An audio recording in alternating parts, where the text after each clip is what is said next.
normal, Sree.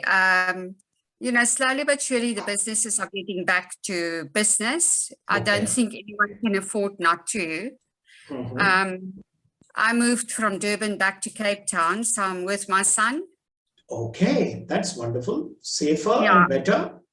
Yeah, a lot better, safer, everything. So I'm very, very happy. I'm here for 2 weeks now. I just moved. So have you moved, whatever little remained of the bag and baggage and moved back with your... I had to get a transport company, a removal company, to bring my little bits that I had left, my furniture and my clothes and so on. And it arrived about 2 weeks after I arrived in Cape Town. So for 2 weeks, I was living in bed and breakfast and here and there because I had no furniture. I had only the clothes with me.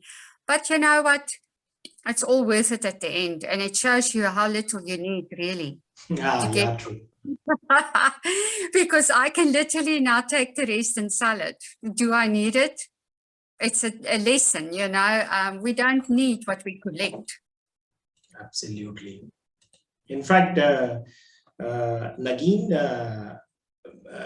no better person apart from you, obviously, but Madeline, to talk about the topic as well and engage with us in this conversation or a dialogue on resilience. Of course, yes, Madeline has been, I would say, shall I call it the epitome of resilience? Do I say that? I got a degree in it. No, because it was quite horrific in South Africa when the violence broke out, thanks to the corrupt political issues which cropped up. And so it was like very, very violent. And I happened to connect with Madeline at around that time when she was just coming to grips with all that. And then there was this long gap. So that was our last conversation. Yes. Yeah, it was not a good experience for all of us, because losing what you've collected over years, and obviously you have a purpose for it, and you think about after COVID we will go back to normal. I mean, I had everything in there that belonged to my wellness center. Plus I had my mom's goods in there. We just placed her in an old care home, and she had expensive sewing machines and embroidery machines, and I had stuff in there that was very expensive. Books I collected over 20 years, and I lost all of that. Yeah, quite.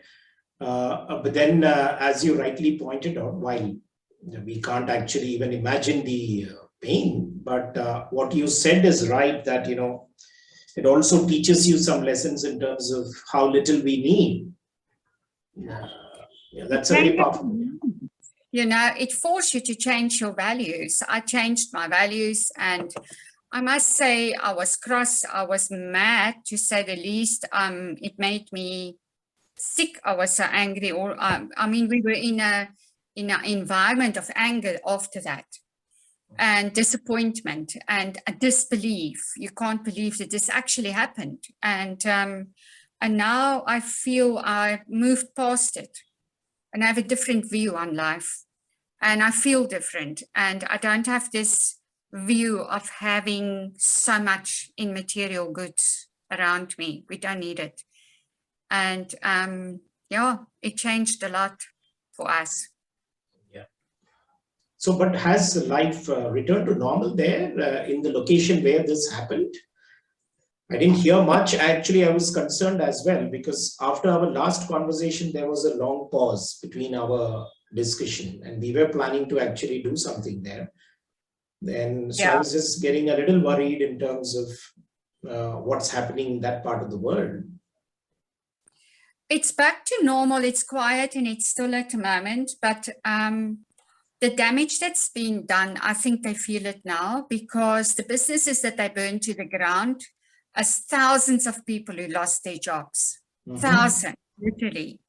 And now that the goods that's been looted has been used and sold and gone, what do you do now? You know, you have to reflect and look back and say, was this worth it? So the rumblings are that they regret it and they actually realize what happened and what they've done. Too late. A major business is burned down. So even in my business of coaching, helping businesses to really put the human back in business and really grow abundance in businesses, it affected me because what business do I go and help now? They burn down to the ground. The owners are so despondent and negative and disappointed that it's going to take years to build back what they've had. So it affected everybody. And that's when I realized it's no good for me to stay in an environment like that, or rather come back to Cape Town where my son is. Yeah, I think more than the physical damage which happens, it is the emotional and mental damage which happens. People take a long time to recover. It's very long. Yeah. Very long. And we've been without an income for so long now, you know, because you scrape and you get by with what you've got, because it affected everything, the whole cycle of distribution. Yeah, I can well imagine. It is, oh yeah, it needs now several years of work, I could say. You know, it's not going to be easy, especially overcoming. I don't think the scars do go away. They do remain, but I think we need to layer them with much more hard work and better thinking. And that's probably what we are intending to discuss about as well today. And I'm so glad that you made it, because I always used to look forward to you coming in. It's been a long time. And I know that you have some good stories to talk about around this topic. And Nagin and I have been actually talking about resilience and recovery and those kind of topics in the last 4 or 5 shows. We've been discussing that in detail. And we thought it is time that we continued that conversation, because I think it's not just about the violence which we are talking about, and as a result, what people are going through. I think people generally during the pandemic have gone through a lot, physically, mentally, emotionally, socially as well. So I think I would have listed almost the 4 dimensions of resilience and 4 types. And I think all of us are going through at some level or the other different types of, you know, the impact, which is the negative impact or the pains which we are going through. I think last 16 months, I do not know whether people have learned the lessons yet, but at least it has triggered some thoughts. Some people have really spent some time to think about it and reflect on how they have been. What do you think? Are people actually learning from those past 16 months? What's your take? You're asking me, Sree? Yeah. I do believe that people change because we went through collective trauma, you know, and a reset. And people, whatever we had before the trauma started, we took for granted. Who would ever think that your freedom is something that you need to fight for? Who would ever think that socializing with your friends and family is something that you need to fight for, you know? Who would ever think that your freedom to decide what happens to your body is now all of a sudden infringed and become a law of infringement? So I do believe that there's a lot of positives that came out of this, to be quite honest. I think people woke up to what is important to them and what do they want. When you look at the videos everywhere in the world of the uprising and the marches, that's happening at the moment to show that they are not happy with the current leadership in the world. So there's very few countries we can actually say there's a good leader there at the moment. It's a collective mess of leadership. And it shows me that the old leadership is definitely not working anymore. And if they don't change, they're not going to make it. They think they might put laws in place to protect them. I don't actually think, unless they change themselves, no law will protect them. So I believe there's a lot of positives that's coming out of this. And I also believe, to go spiritual, this is the chance for us to be a new creation of ourselves, is to move forward. And that is the beautiful word kainos, the Greek word that means new or renew, is we now have the opportunity to renew ourselves. I actually wrote a self-discovery program on renewal based on this, because I feel people need this. Companies need this. They need to go and revisit their vision, their mission. How are they going to manage their people from here on? Because they cannot do it the way they've done it in the past. Very true. In fact, Nagin, what Madeline also brings in is a lot of the spiritual aspects to the leadership programs and empowerment and other things which she does. And that's how we actually also felt a connect, because she does a lot of work with the chakras and the alignment and all those kind of things. And we had some good conversations before that. And I do believe, and you remember that we discussed about leaning into spirituality when we were doing the weekend lounge with Carl. We talked about how these spiritual aspects do contribute a lot in terms of the recovery and resilience. So let me just quickly, as people will join, and I think let me put the context, and Madeline and you for sure. And Vishal was very keen, because we've been having conversations around self-care, self-compassion for quite some time. So he said, hey, I want to hop in and listen. So there you are, Vishal. Good to see you.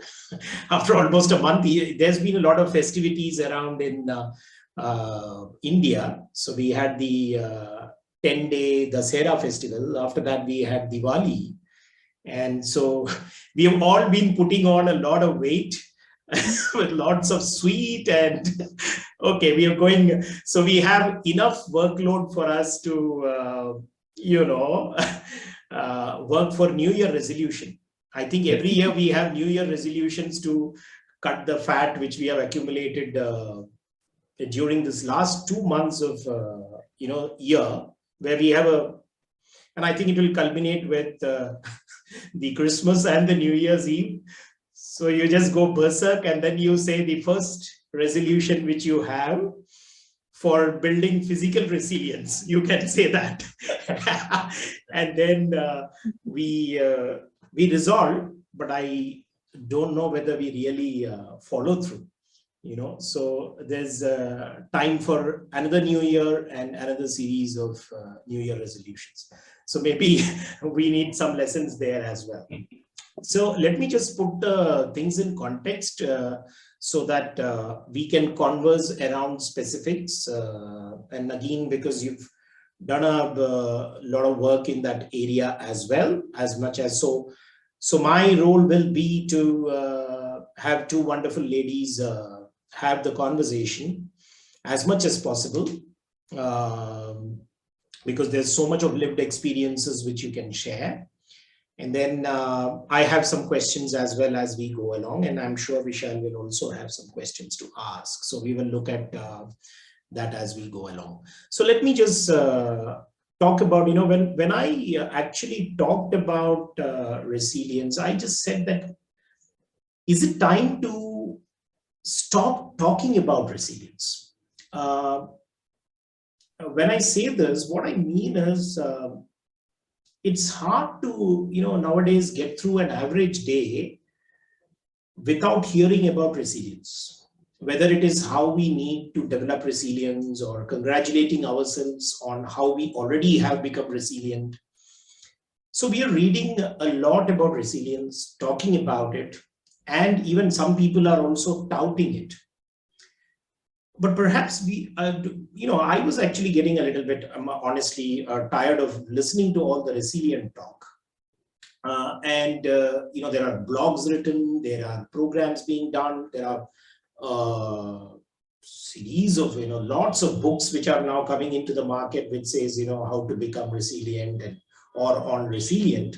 Maybe it's time, I thought, to drop the buzzword, avoid the jargons, and pause the platitudes in favor of something very new. Of course, we can talk a lot about building strength, extending adaptability, and learning new capabilities. But resilience may be probably losing its meaning in all of this. So it's time to go, I think, beyond plain talk. And that's what led me to this topic and the show as well.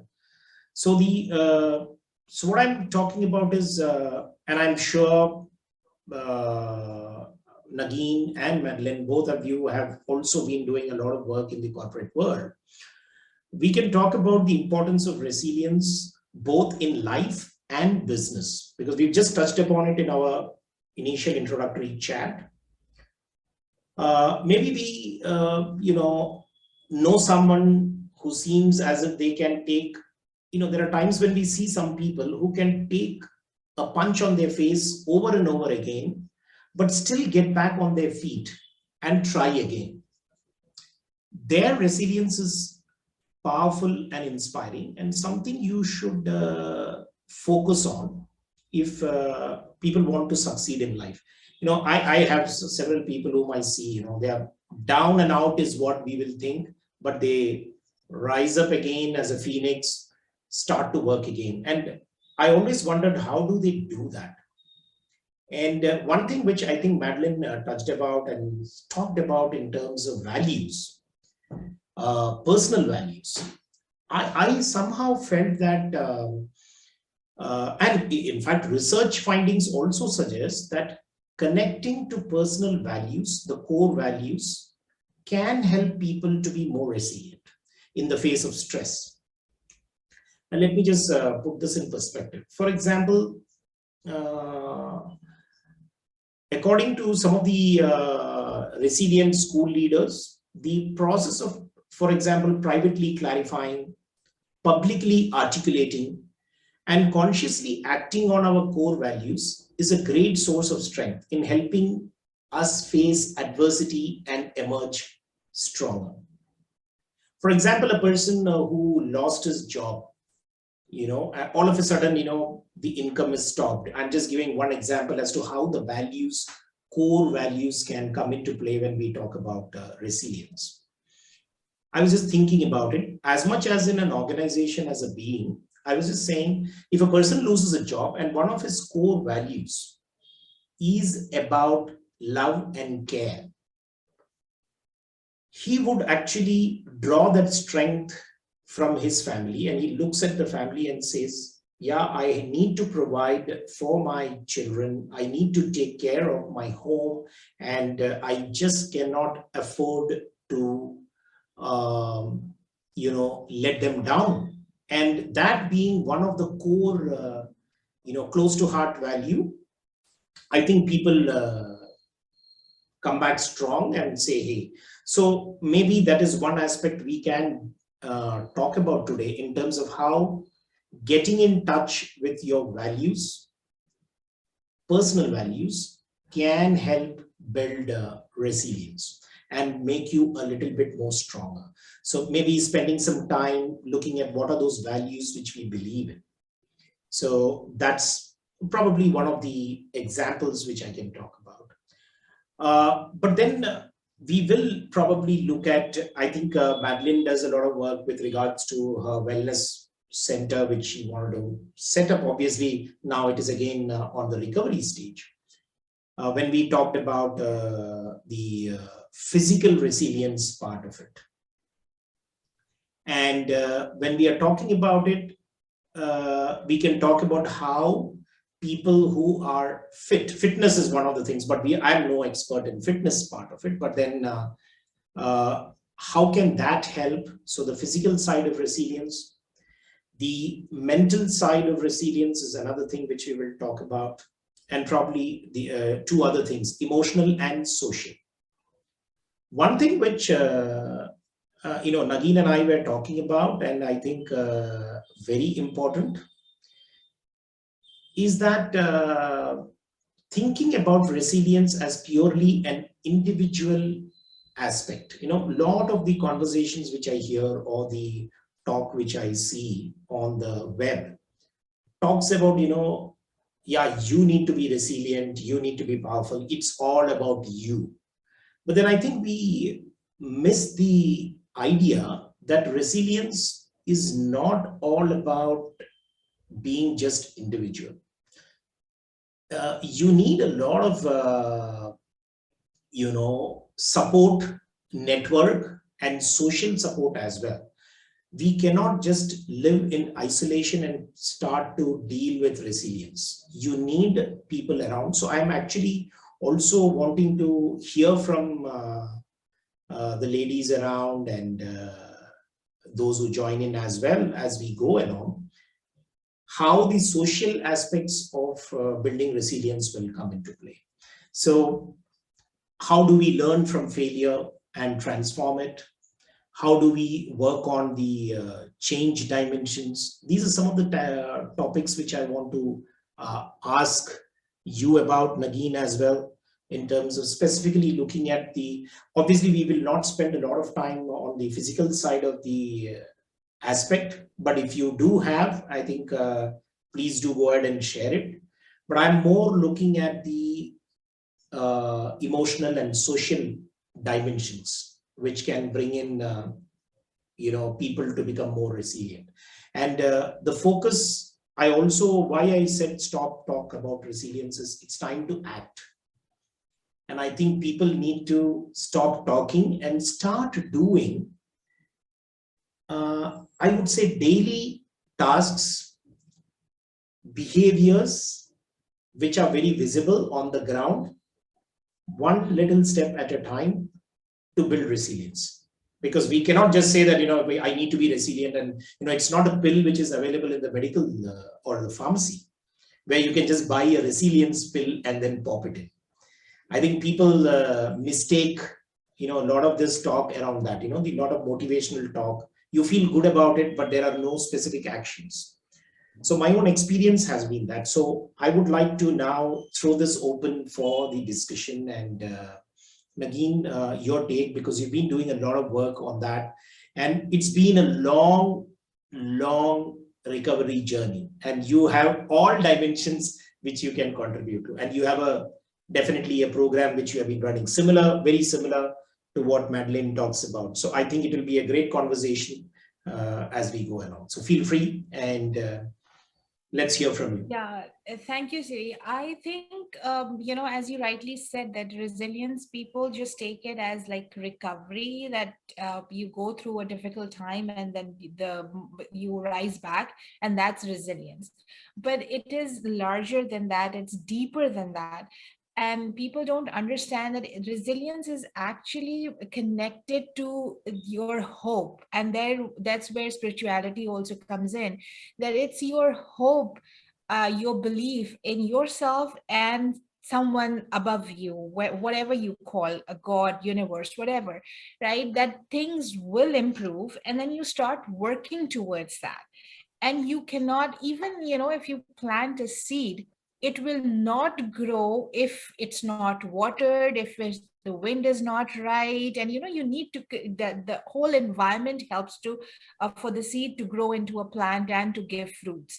So for any person to be resilient, you need the social support as well, but more importantly, your connection with the support system. Do you even believe in that? Do you believe that when you will ask for help, you will be given help?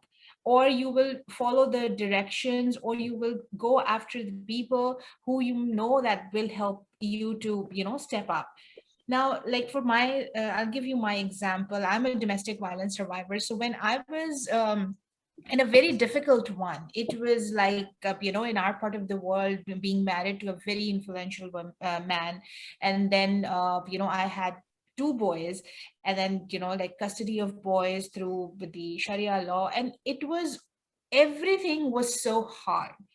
Now, people were looking at me, even my own family members, very close family members, everybody was like, you are strong. So you are putting that person under the pressure. I was being pressurized initially. I felt the pressure that everybody is saying you are strong, you will do it.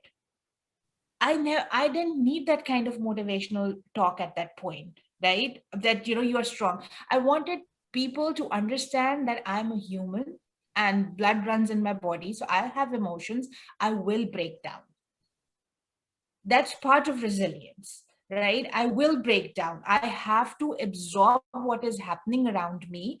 And then I take a decision, intentional decision to step up and do what is needed.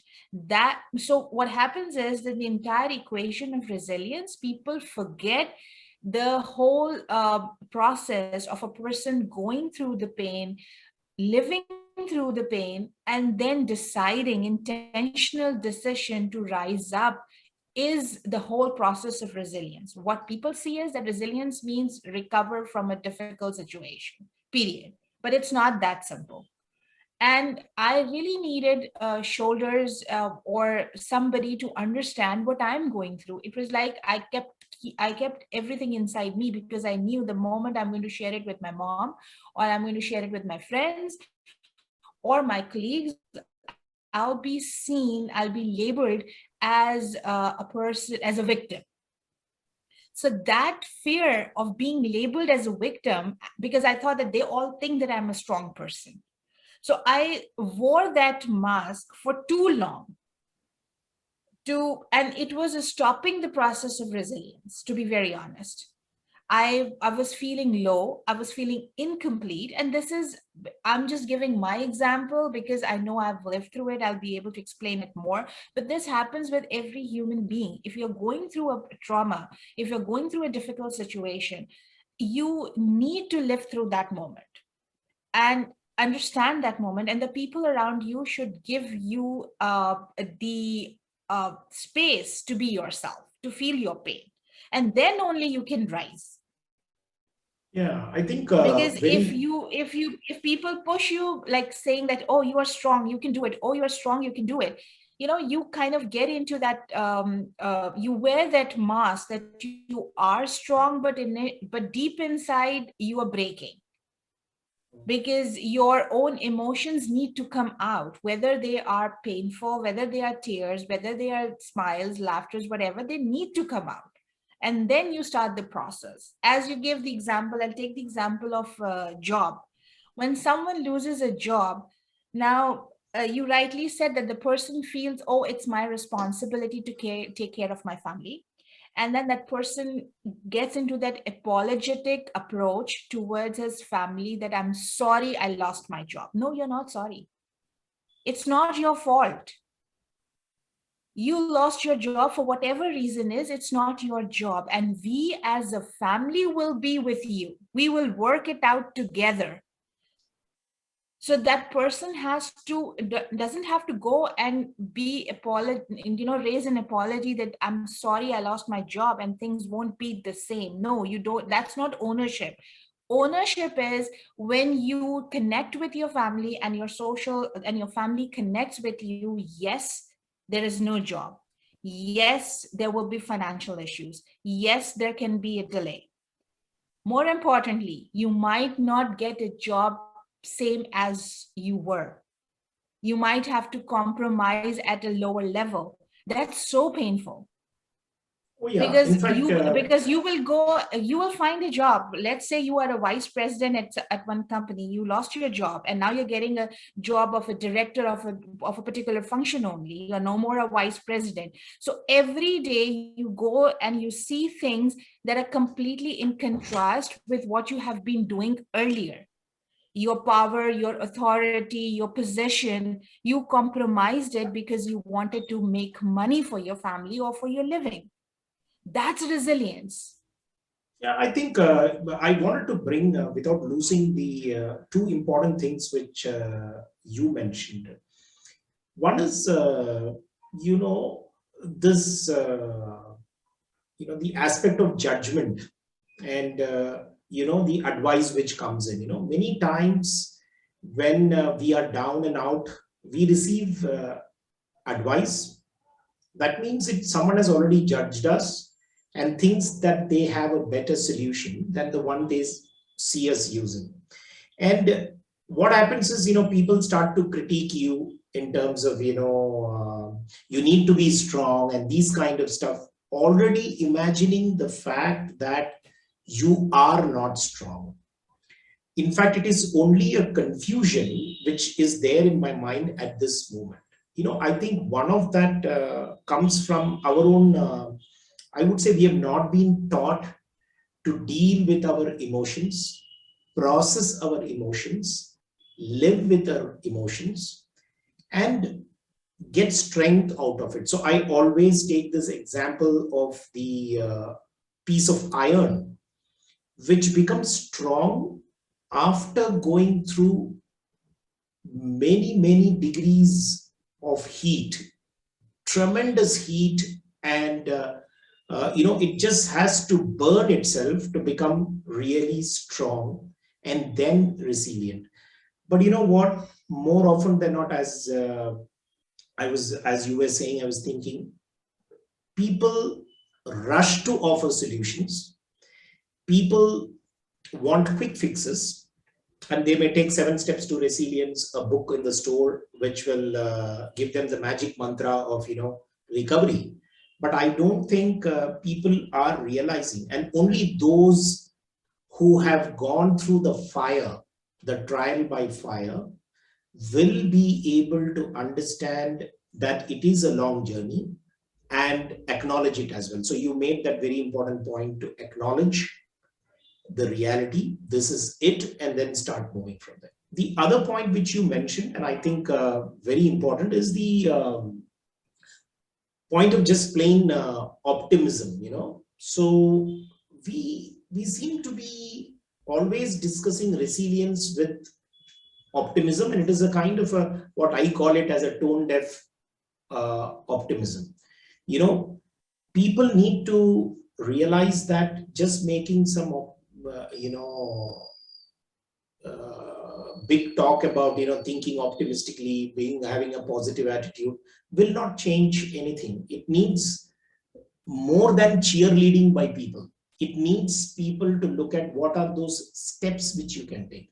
So one thing which came out from what you said, like about the person who's lost his job, I think a very important point you made is to have the dialogue and conversation and get that on the table. And all of a sudden you realize that your support system starts to get into action.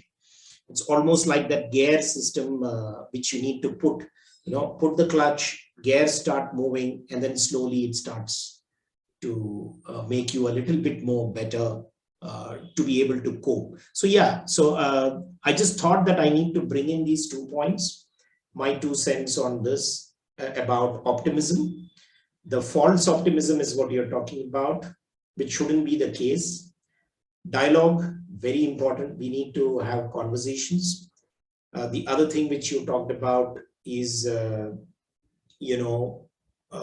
spiritual side, obviously taking off from what Madeline was also saying. So yeah, so these are some of the things which you were talking about, and how social support systems really help. So yeah. Yeah, I think that we cannot just, isolate ourselves to prove that we are resilient. And this is how the society teaches us that, a resilient person is a person who has done everything on his or her own. And they have gone through that problem or trauma, and they just they're there now. Yes, it took a lot of their own efforts, their values, their commitment, their self-belief. Yes, for sure, 100%. But at the same time, it also involved their ability to connect with others, to help them in the process. And people really struggle. And why I'm against, or I'm like not at all a supporter of people saying to anyone that you can do this, you are strong. Like when I lost my dad, and he was my life. When I lost my dad, I remember the family members coming to me and hugging me, or however it was, and telling me that, oh, you are the oldest in the family, just hold it. And now the family's responsibility is on you. He loved you so much, so now you are the man of the family, or the main leader and whatever.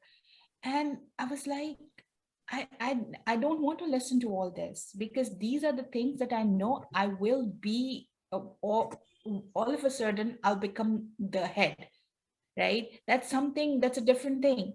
But right now, I have lost my dad and I need to cry. I have lost my dad and I need to process that pain. So people coming and saying that, no, don't cry. You have younger siblings. If you do this, they will feel more low. So you are trying to put that person, the person who is going in pain, you are bombarding that person or burdening that person to take responsibility immediately, which that person knows that he or she will at some point. I just cannot resist coming in here. Sorry, Nagin. But Go as ahead. you said it, I was actually thinking that most powerful people, and I'm sure the others in the meeting room can also agree, most powerful people, the so-called the real leaders and the resilient ones, are very good at not capping their emotions, but processing and expressing it as well. So it's said that some of the great leaders are very comfortable crying in front of groups. It doesn't matter, because they are processing, because that really cleanses, and you are not bottling up your emotions. So emotional resilience is also about, I think, from what you say, and I am able to relate it to, you look at even sports people, some of the top sports people, including people like Roger Federer, or you can talk about Serena Williams, or people who have achieved absolute top level of performance.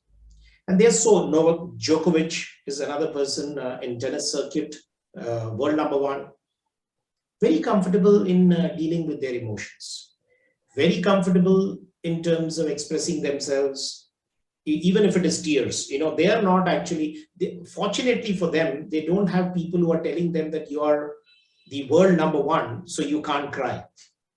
You have to show you are strong. So I think that's a very important point which needs to be driven to in people's mind, that to be resilient, you don't have to put a facade of strength. You should actually have the ability to express all emotions. It cannot be, and Madeline, you can probably relate when we talk about even chakra alignment. You cannot just be focused on one dimension and say the rest cannot be. Anger is an emotion, and you need to work on it. It is like the root chakra. You need to deal with that. You cannot just deny it. So that's one. Madeline, do you agree to that part of my interpretation? Perfect. What I've found is that trauma throws all the chakras out, because as you go through trauma, it affects every area in your life. So then you need to realign it when you've gone through the trauma and you come to the other side. And if you don't do that, trauma sits in one of those areas until you deal with it, whether it's making you ill, whether it is affecting your finances, whether it's affecting your emotional body, your mindset, whatever it might be. But it will affect all of your energy centers until you heal each one of them. But also, in a way, when you look at it through a healer's eyes, it's beautiful because then you uplift and you upgrade all of them to the next level, having gone through the pain. So I always say there is wisdom in every single pain that we experience. And there is gain for us in our pain. We just need to find it and we need to identify it. Absolutely. In fact, you, I can say, nailed it when you said that, because I always felt when we talk about resilience, obviously it is the talk of resilience comes when you are confronted with a trauma or a painful situation. And it's basically like the closing of doors. So, so one thing which you need to look at is, and I encourage people also to do this exercise when they are trying to recover. It's like when you have a door closed, you also have some doors open. And you need to look out of that door to see what are it could be the wisdom, it could be the opportunities, it could be the lessons. Every door which closes opens another door.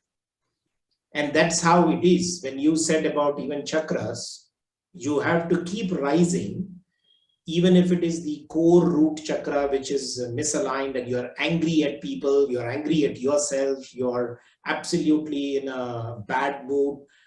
You heal, you deal with it and not bottle it, opens another level. And then you keep rising. And I think a very interesting point. So open and closed door concept, I think that is a very interesting exercise which people can do.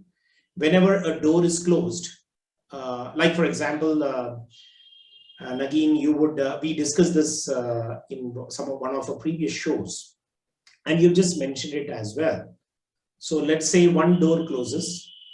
It can be either you're trying to find a job or you're trying to recover from something. The door is shutting on you, but then it opens other opportunities. Are we willing to deal with it at that point and look at what it is teaching us? So something around that is what I just couldn't resist coming in. So yeah, so back to what you were trying to actually communicate. Yeah, so I think, my program, the one that I run with many of, and as my focused audience is women. So when I work with them, I always insist, and kind of the program, is about that you have to feel your emotions, process them, and then, because see, nobody wants to stay in pain forever. That's a human nature. So it's not that uh, you will not rise, you will, but you have to process the pains so that you can take intentional decisions of what to do next and how better you can do from what you have gone through. What are now, because the whole picture changes, your priority changes, and the only thing that remains with you are your principles and core values that you want to hold them and kind of use them to move ahead. Now, at this point, when we are talking about being resilient, it's about giving others the space to be with you. Resilience is also that. It's just not rising from a difficult situation, but actually rising from a difficult situation and connecting with others at a deeper level. Using your own pain and trauma to understand the other person's perspective from where they are coming. What, I mean, they can jump to various conclusions or judgments, why people become judgmental, why people have jumped to conclusions. And so there is a whole science behind it. There may be a past that is bothering them, their own belief system, their growth, the surroundings must have affected them. So the more resilient we become, the more understanding and accepting we become for others as well. That's another dimension of resilience. Okay.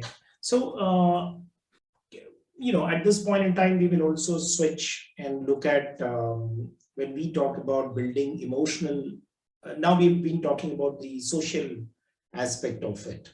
So, if we can actually sum up some of those things which are very visible actions, which people can undertake, which helps them in building resilience through their social support systems. So if you can actually throw some light in terms of how that can help, because I know for sure one of the aspects which you mentioned in our earlier conversations as well is how that social aspects help you to contribute. Obviously resilience is a combination of all this, because when you are hit with trauma, it affects your mind, body, and soul. All three. It's not just going to be in isolation.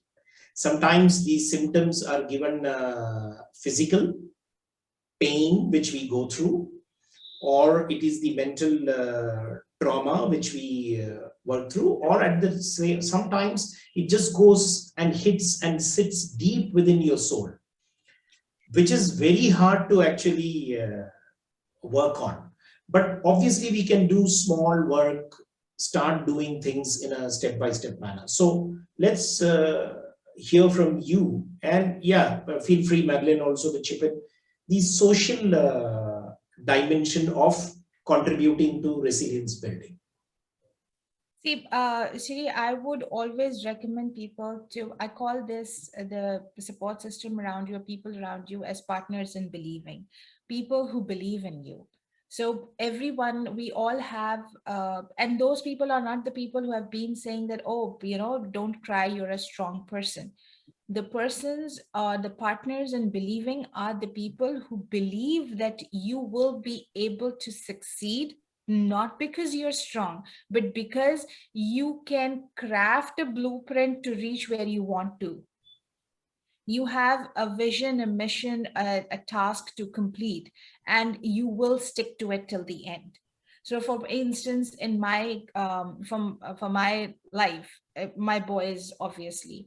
So I had partners in believing who believed in me that I will not leave my boys unattended or unsafe, and I will go to all the levels to protect them and give them a better life. Mhm. So when you connect, when you find those partners in believing, then you start processing the roadmap to achieve what you want. Okay. Right. So you have to, when we say that the social part of resilience, it's about connecting with people at a deeper level, knowing, and that there even one person is enough. Let me tell you, you don't have to create a crowd around you to prove that you're resilient, or a crowd to prove that they are your partners in believing. You can only have one person, but that one person is not the person who is labeling you as a strong person. That one person is actually believing that your hope to survival, your hope to thrive, you will go to any level, fair level, to achieve that.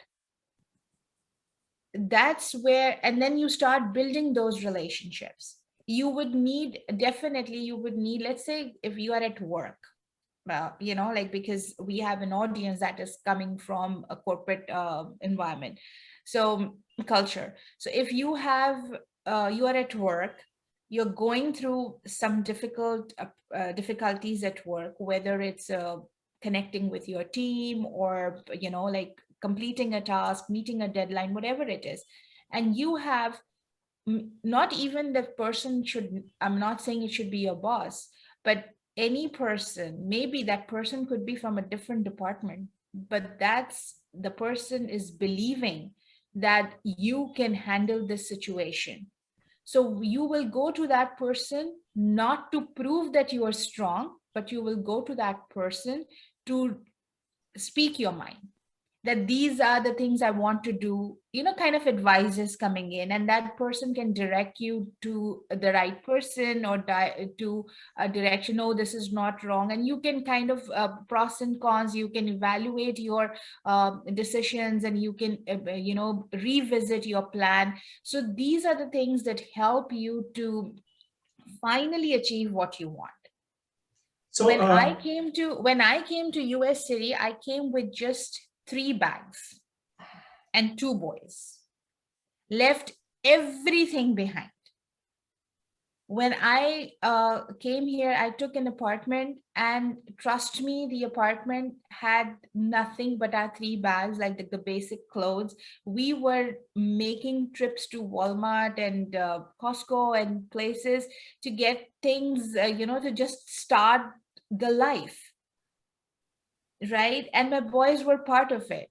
So initially, everybody was like, oh my God, look at her. And, there were people, you are strong, you can do it. Rest of people were, oh, this will leave a bad impact on the boys. But the way I carried the whole experience is that my boys now have this experience. They have done it from their hands, with their hands, like they were as young as 4 and 12. They have done it with their hands, that they can rebuild.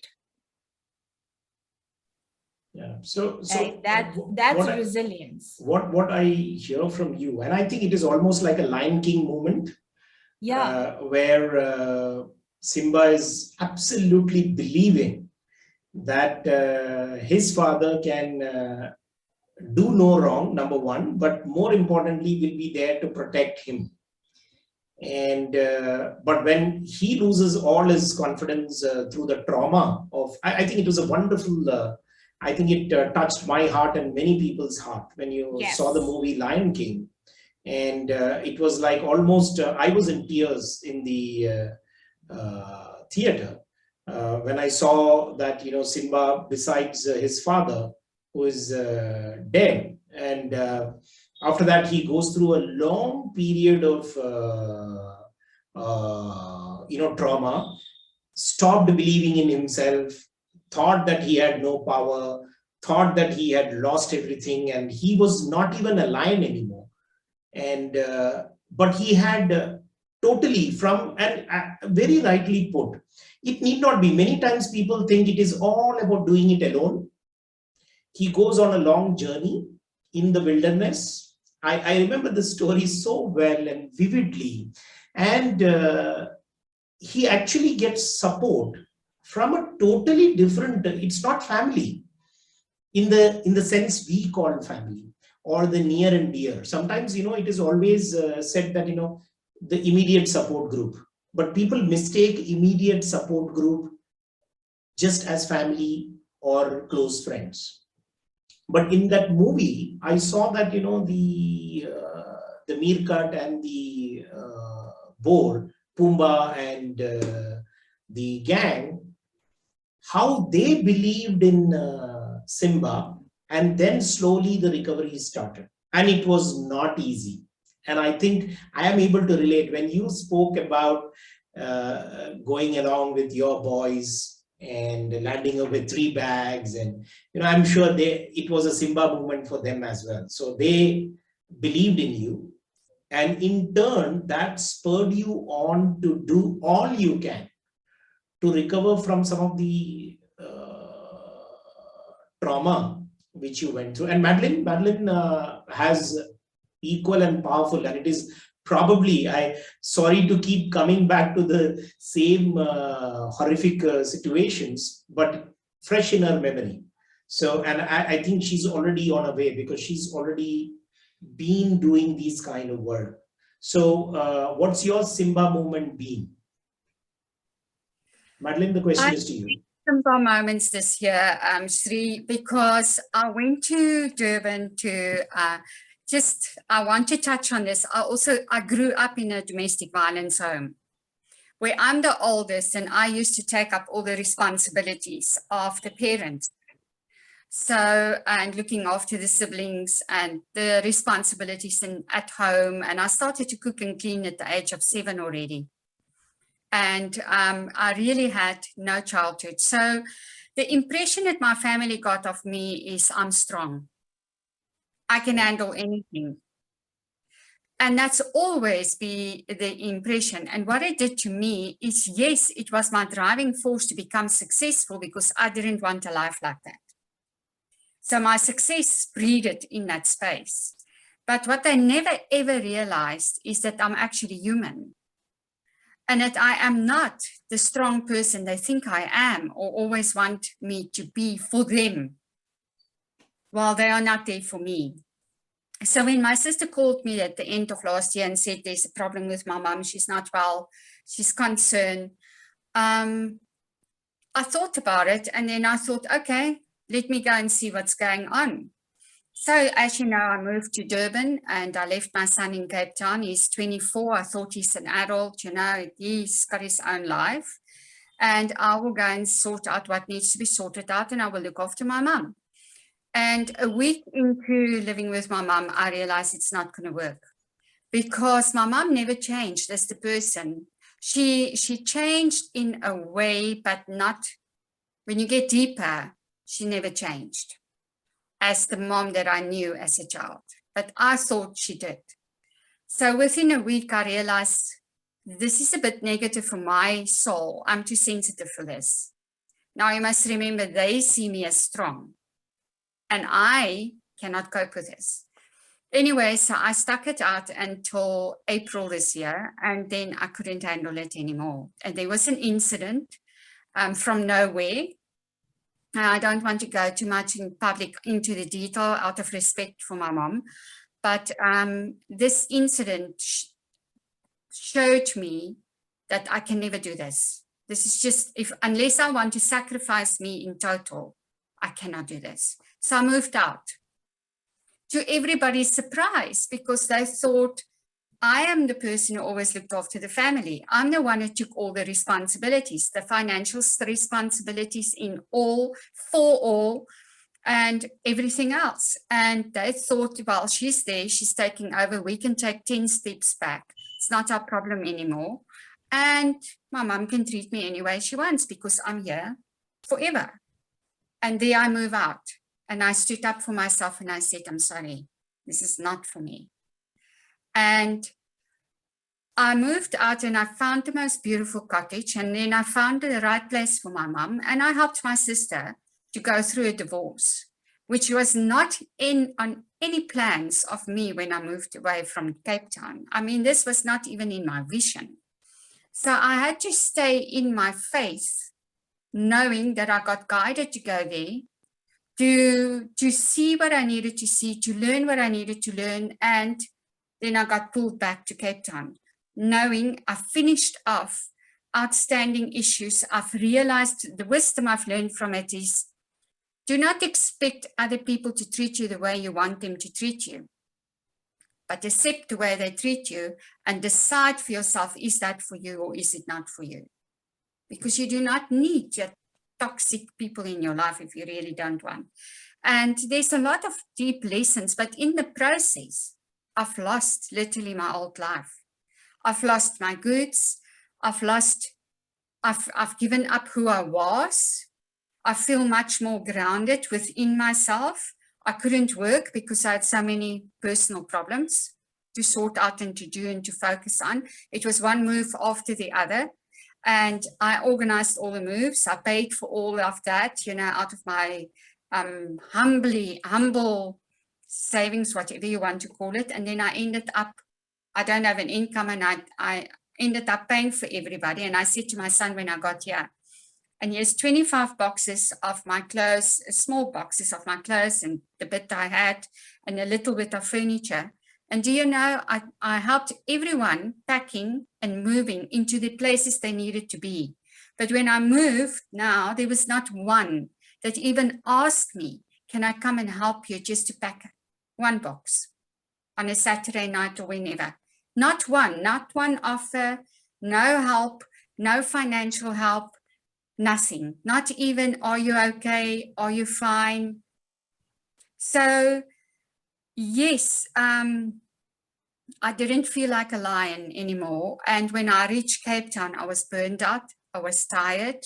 I was shell-shocked about all my discoveries that I never wanted to see, and I had to enable me to move forward.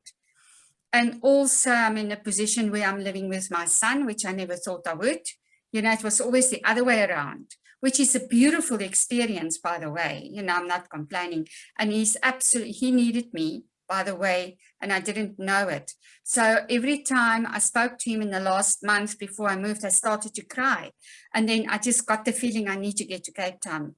And he didn't want to burden me with extra worries.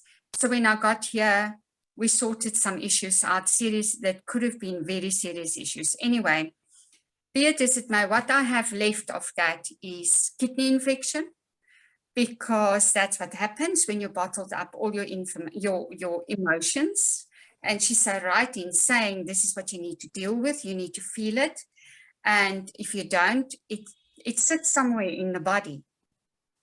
But it also forced me to look at, and I found it so profoundly, right in the Bible, is the new creation of you, which gave me the inner strength, the spiritual strength, the emotional strength. When I read it and I understood the bigger message of what this story was telling me, I thought, voila, I got it.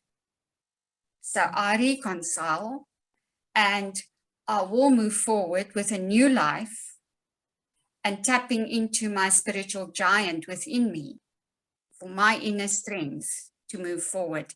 But it's, in a way, a beautiful journey that I can share with others and help them going through their journeys in the new beginning. Because we tend to hold onto the past, and we tend to hold onto, and that's part of what I did in the past that probably held me back, and I didn't know it. We tend to hold onto a bit of hope things will change, you know, or you start to believe things change because you romanticize certain people in your life, certain situations, because you never really went into the feeling of that. And it is so true that you have to go into the feeling of that to find your healing and to see the situation for what it is, and not think it is something that it's not. Yeah, in fact, very, very important aspect which you mentioned. And I think addressing some of the core values which probably are not helping. Sometimes we think that these values are the ones which are, you know, probably we have heard about it. We have, you know, been conditioned by the society about love, care, affection, you name it. In fact, I don't think people really have revisited and looked at their own values. In fact, it is all the kind of hand-me-downs, even in organizations, you know, values are just copy-paste activities, you know. So, I think Vishal wanted to exit because he has so much on his plate already. And yeah, surely, Vishal, the recordings are always going to be available. So thanks for the session. Please continue. Thank you. So, Madeline, what you mentioned, I think people are afraid to even revisit their values. I think there is a kind of I would say, an assumption or a misconception that, you know, values are fixed and you cannot, you know, it's unshakable, or you cannot revisit them and so on. You know, I've seen in organizations as well, because of 30 years of consulting with organizations, it's like more like, you know, everybody has it, so let's keep it. But we don't want to. If I go and say, hey, are these values really guiding you in your progress? People don't want to touch it, because already a lot of investments, the so-called investments in the business world, You have invested already a lot about communicating those values. You don't want to be seen as a person who questions those values or challenges those values. And I think even in families, we are not allowed to question certain values which are not any longer relevant in today's world. So I think you raised a very important, talking about certain things which you started to feel about yourself, the so-called, in fact, even Nagin mentioned, some of those values have to be revisited. Yeah, I think the what you call the folk tuning moment for me while Madeline was talking was that resilience teaches us to respect our boundaries. Yes. This is so Healthy, powerful, and healthy, this is I just healthy loved boundaries. it. I just loved it. Like when she said that, that then came a point where she realized that this is not going to work. Is what that point was when she realized the boundaries, her boundaries. She has to protect her own boundaries for her own self. Because if in the process, what most of the time we do is we allow people to um, come into our comfort zone and destroy the peace there, thinking that it's their territory, but it's our territory, and you are here as a guest, and we can just ask you to leave when we want, and we kind of hold it. We will not do it till the end. So I just loved it, that this is a very fine point that Madeline you made, that resilience is also a step or a process or a tool which teaches us to respect our boundaries. Because when we start respecting our own boundaries, when we start that's when we start knowing ourselves, that this is what we are going to, this is our point of acceptance for certain behaviors, for certain people. We don't want a bad for them, we want the best for them, we want to help them, but not at the price of our own peace or our own identity, or crushing our own values. So that's so important, and this has given a whole different perspective to resilience, which is so important and is always missing. I'll just quote a quick example, and this is a little funny, but it is. When we moved to US, and as I told you that we had nothing, so we were running to Walmart and Costco and all those stores to get our stuff. And every time we would, I'd be in the kitchen, I realized, oh, I don't have this kind of spoon to cook. I'm missing that spoon, or I'm missing that plate, or I'm missing that dish. So, and then I would make a list again. Oh, these are the things that we need to go and buy. And so again, coming to the point where Madeline said that you don't need so many things to survive. I mean, when I bought, it was just one set of pans, which were like a fry pan and some like 3 or 4 different kind of pans with 3 spoons. That's what I bought for the first time. And with that set, I cooked for 3 or 4 months probably, right? And then when I was reflecting back, and I was like, my mom was calling that, because we left our house as it was, and my mom was calling that there is so much of crockery in your kitchen. What am I supposed to do with it? You just left everything. I said, just give it to anyone. Go and give it to a restaurant or to somebody, or if a girl is getting married, just do whatever you want to do. But then I realized that, I can cook with those 4 pans and 3 spoons. And I had a whole bunch of crockery back at home, which I was just buying, and I think I didn't need it, right?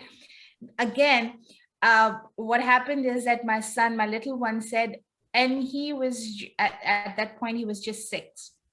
And just look at how resilience teaches us, how it changes us. So he came to me and he said, can I have a nail cutter? And I said, yeah. And then I started looking for a nail cutter. A nail cutter is something we have taken for granted forever. I have written like so many things on this nail cutter moment, right? And I started looking for nail cutter in my entire house. I didn't have it. Then I checked my bag because a mom's bag has all the funny things, you can name it, and it's there. So I thought that I will have a nail cutter in my bag. There was no nail cutter in my bag even, because I remember that while we were coming, so just because we have to pass through security and all, so I had put everything out and I never put it in the bag. I was assuming that when we'll go to US, we'll buy one, and then we didn't buy. So that moment, and I was looking, it was like about 10-15 minutes of my running around and trying to find out if we have a nail cutter or help the little one. And this little one says, oh, I saw scissors in the kitchen, I think this will do. Right? So now the thing is that resilience taught him to achieve his target of by alternating options. Look at life in a different perspective. Why do you have to cut nail with a nail cutter? People in olden times used to use scissors, right? But we completely forgot. A nail cutter was taken for granted. But then when there was a moment when we had to find an alternate solution, we did. And that's what I call resilience. Okay, so as I hear, and I think that has come out as a common theme and thread, which we can say. Even before we start talking all big about resilience, I think it's important that we spend time re-evaluating, re-looking, revisiting, looking inwards, and looking at, I have to simply say this, but it looks very simple, but it is I'm not giving any profound technique here, but just to look at listing down what you need really to lead a comfortable life, and being brutally honest with yourself. And in fact, I was having a conversation and because, we happen to actually just have this alumni meeting of our college mates, and I was getting these messages, and then it's been 30 years over and I have to meet them, and I realized that 3 or 4 of my highly successful classmates have already passed away now. And I was looking at it, and then my son made this point, and it was a very important thing. He said, yeah, actually, if you look at it, what's the point of all this? Because, yeah, he says that I can't believe that some of your classmates, because he's not heard this before, and he's seen it because he's a doctor. He's seen people come in and go out on the stretcher, all covered in cloth and done. So he used to always say that it's in that moment.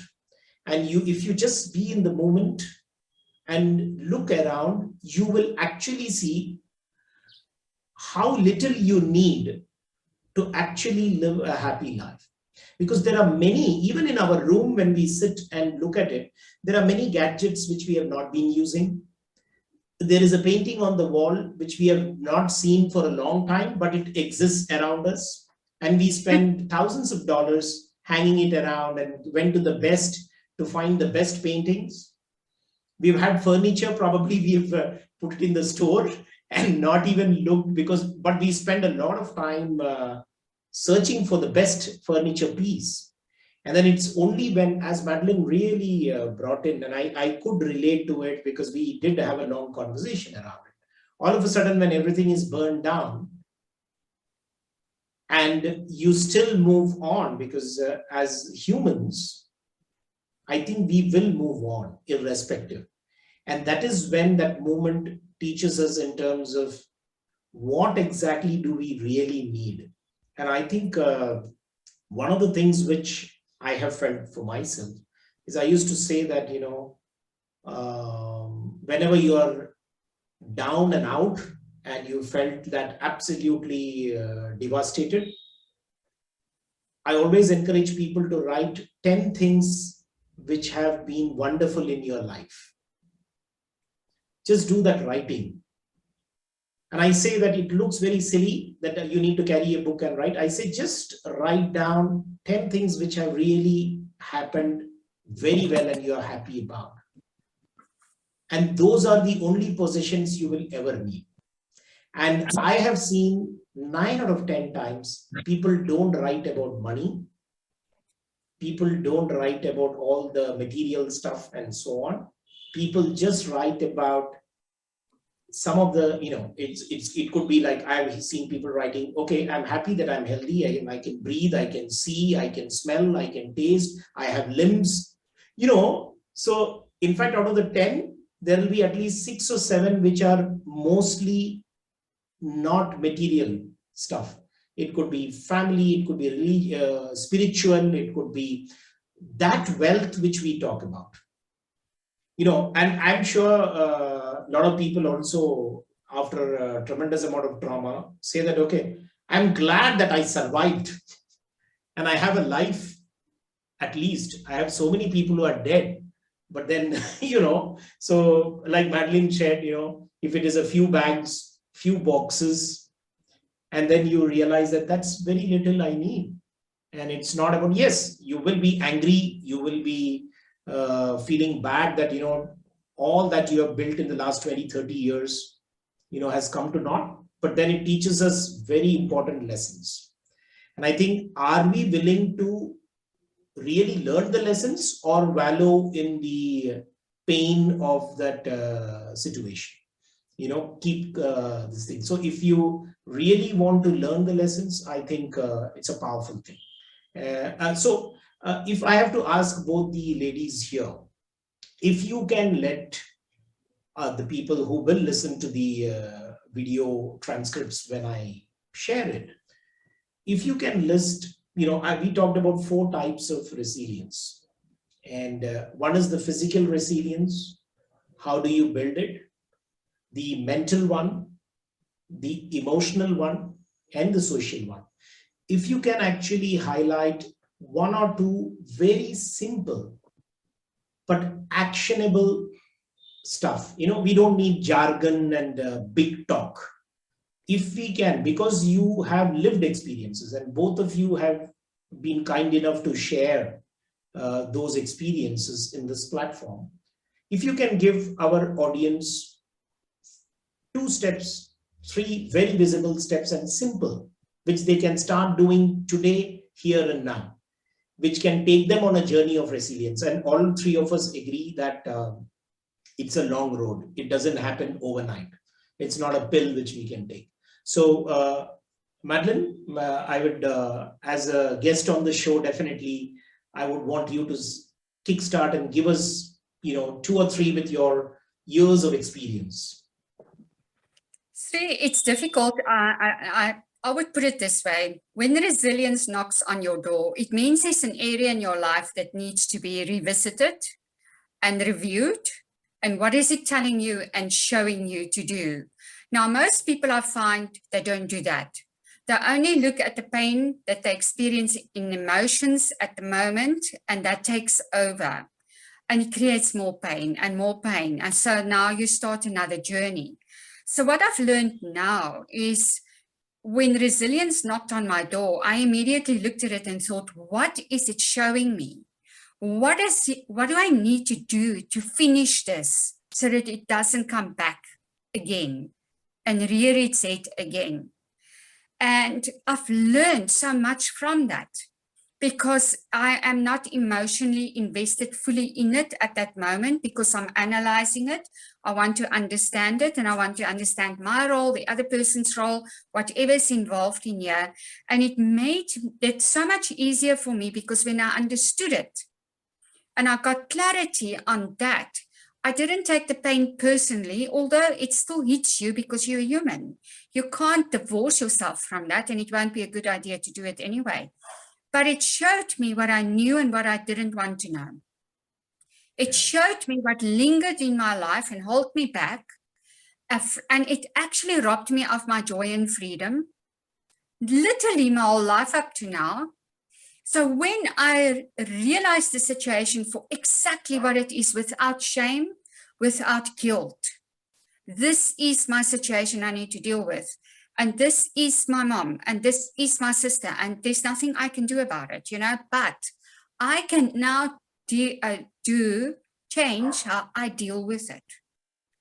And that brought me so much freedom by not just jumping into it, which I did for a day or two when the incident happened, because it was unfair, it was ugly, it was really terrible. And I couldn't believe it, I was in shock. But what I did without knowing, and I think there I was protected, is I removed myself out of it. And I went to a place that I didn't know where I'm going, but I landed in the right place for healing. And the most amazing people had advice, and I stayed there for 4 days. And then I got clarity on the situation, and I realized you can never go back there. It never worked in the past. It's getting worse. You can't do it now. Get over your guilt. Get over that you want to fix things for people. They need to fix themselves. They need to fix their own what's not working. And by putting it onto others, I'm not taking it. It's not my war. But before, I took it on. And that is what caused the scars and all the baggage that I carried with me. When now I'm not. Although my financial situation is in dire straits at the moment, and the rest of everything is in place. And that is the beauty of what I've been through, is when you look at the situation and you walk by faith and you say, okay, what are you showing me? God, universe, whoever you believe in, what are you showing me? Then you realize this is a gift to you. Because if you can see what you need to see, it's freeing you from maybe a burden you carried your whole life. And you don't need to carry it anymore. So to me, it's how do you look at it? What do you do about it? And is it your war or is it not your war? And what are you learning from this situation so that it doesn't come back and repeat itself? And I can share something with you just to help people is, don't take other people's burdens on. You can give them advice. You can assist them in their growth. I mean, I'm a pranic healer, but don't take the healing journey on and do it for them, because you are stopping their growth. And when you get tired, burdened, and burned out, and you cannot carry that parcel anymore and you leave it, you're literally leaving them where you started to carry their parcel for them. So you've done them no favor. So the wisdom in this situation is I can guide you. I can do this workshop that change lives and transform and give you a new start, but I'm only giving you the tools. I cannot do it for you, which before, oh my word, I wanted to save the world. And I felt so guilty and I felt so sad for other people's pain, where now I have a far more mature outlook on that. Is I can assist you with my wisdom. I can assist you with my tools in my toolbox, but I cannot do more than that for you. And I'm not feeling guilty about it anymore. And that is the beauty of resilience, I assume, is why do we get resilience knocking on our door? It's to clear up situations in your life that needs clearing up. Absolutely. In fact, as you said it, I was actually living the moments, initial days of my coaching and consulting, and I think I was caught up in the same trap, you can say, that I thought that I could actually get into the life of people and transform them. And that was really putting me under stress. It was getting me crazy. I was getting more and more angry at myself and my inability to deal with it. But the breakthrough moment, as you say, when I realized that it is up to them to heal themselves, it is up to them to work on it. All I can do is facilitate the process and just be the facilitator and not take on, very rightly said Madeline, not take on the responsibility of their life and allow them to blossom, because as we said that, if the iron has to go through the fire, You have to allow it to go through the fire. And I think all of us forget the very important lessons we have learned. And Nagin and I were sharing yesterday about this when we were preparing for this. When we see young children, we allow them to be. When they fall down, we allow them to get up and, get walking or run. And, so we forget that as they grow older, we tend to actually start giving advices without allowing them to work on it. And I think that is forgotten as children grow, when you are a child, and nowadays I think that is also missing. Parents are so hard pressed for time, they want quick fixes. So if the child cries, you don't want the child to cry, you want to immediately resolve it. So hand over a mobile, or, give a goodie or a treat or something like that. And then, the day and age when I grew up, if you're crying, my parents would go about their task anyway. So I had to deal with it, so I would scream and at the top of my voice, but they will go ahead and do what they want to do. And I used to say, what the hell? I couldn't actually get what I wanted.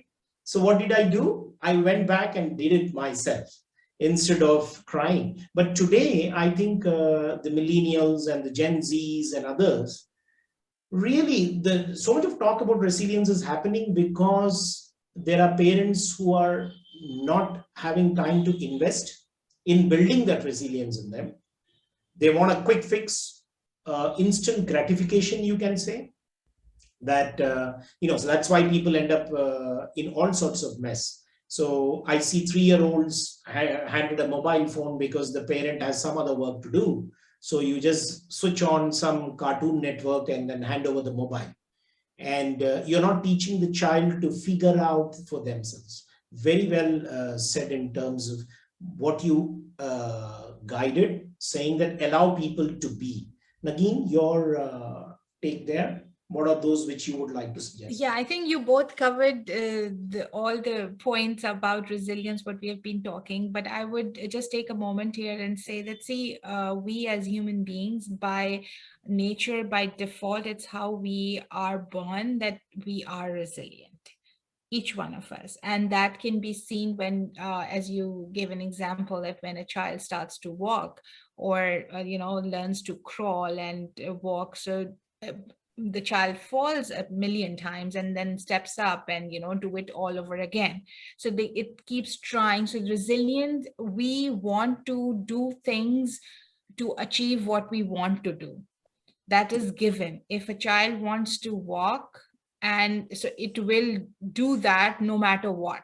Even if you stop the child would still learn to walk, because no matter how many times he falls, but he will stand up and walk again. So we are resilient by default. The only thing I would advise here is that as we grow, we get attached to the labels that people put on us. That makes our natural power of being resilient silent or inactive, because we are responding to the labels that, yes, we are strong, no, I can't do this, society doesn't allow that, this is wrong, that is, and we forget what we actually want to achieve. And we are giving more attention to the labels. So here it is for every person, that if you want to develop resilience, you need to understand that you are already resilient. That's your nature as a human being. That's how you're born. It only got silent through the process of life, whatever the experiences were. So to find out what you actually have, you will have to look inward and work to get it back. Nobody else is going to do it for you. Wonderful. Right? If you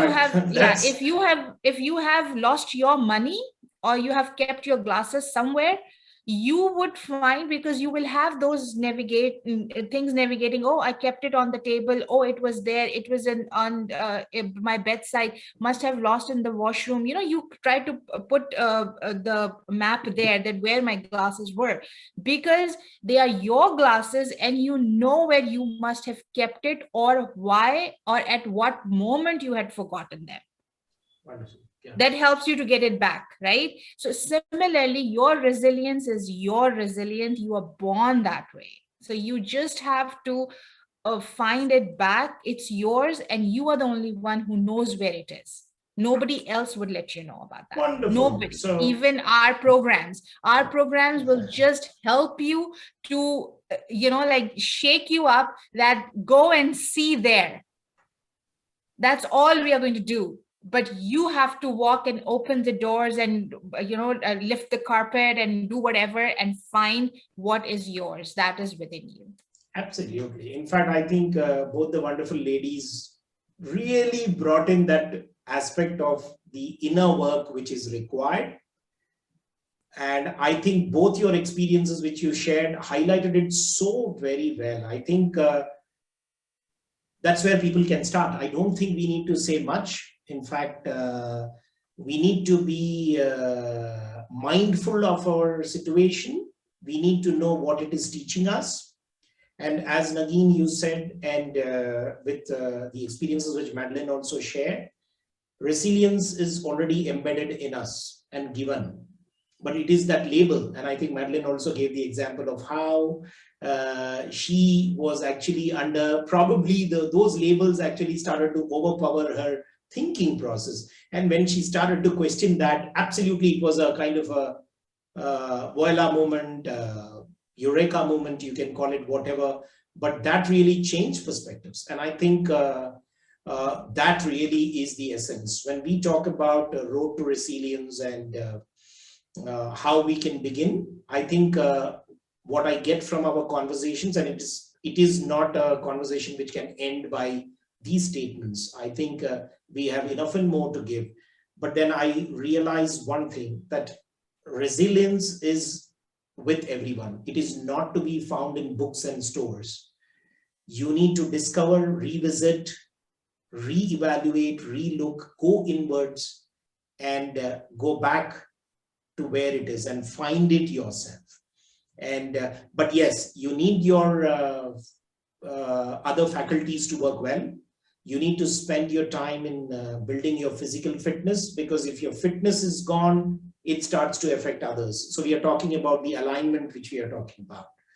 If you do not encourage and learn new things, your mental faculties are lost. Then you cannot solve problems. So you need to invest in your mental faculties as well. You need to work on your emotions, what we have talked about in terms of how to deal with anger and so on.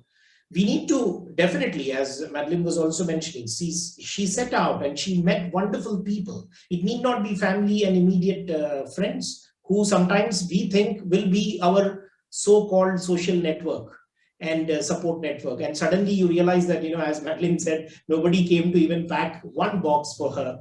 So she went on a journey, and I think she said it, that she met some wonderful people who taught her some more lessons and, look in the mirror kind of situation. But ultimately, the person to look in the mirror and who you see is yourself. And I don't think there's anybody else who will appear in the mirror which you are watching in your own life. So I think that's wonderful. It was a fantastic conversation. Thanks, Madeline, for staying the course. I'm so delighted that you made it. And I'm happy that you're back in Cape Town and not in the place which really put you under pressure. So we would look forward to have these conversations with you, Nagin and I, because we've been looking forward to it. And I did share with Nagin that you run a program, and she does a lot of program in African region, in Kenya, Tanzania.